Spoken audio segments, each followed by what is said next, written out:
leeyahay experiment badan oo ku saabsan dadka baahiyaha gaarka qabo anigoo hore u ahay dadka caadiga ah haddana noqday dadka baahiyaha gaarka qabo haddana jecel in aan aad iyo aad u caawiyo aan arrimahooda meel walba aan ka sheego aan ugu hadlo luqad walba tay noqoto midda kale waxaan aad iyo aad u mahadcelinayaa wasaaradda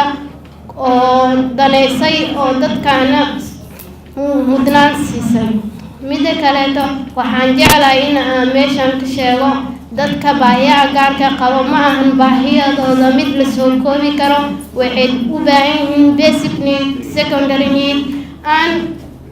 hanaankii loo wadi lahay dowladeena maasha allah hadda dadkii wax soo bartay ayaa liida u noqday saas ayay noogu soo eeganayaan saas aan dareensanahay waxaan aad iyo aad ugu mahadcelin lahay dadkaas in aan caalamka la mid noqon ayaan jecelnahay oo u noolaana si enjoyable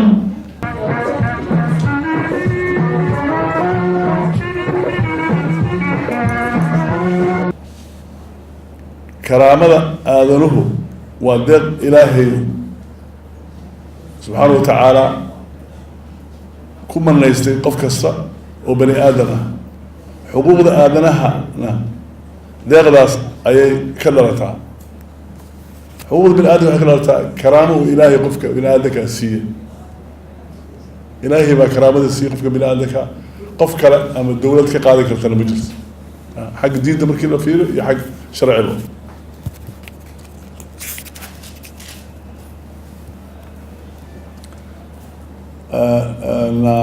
farqadiisa labaad waxay leedahay karaamada aadanuhu waa laguma xadgudbaan dhowristeedana waa waajib saaran dadka oo dhan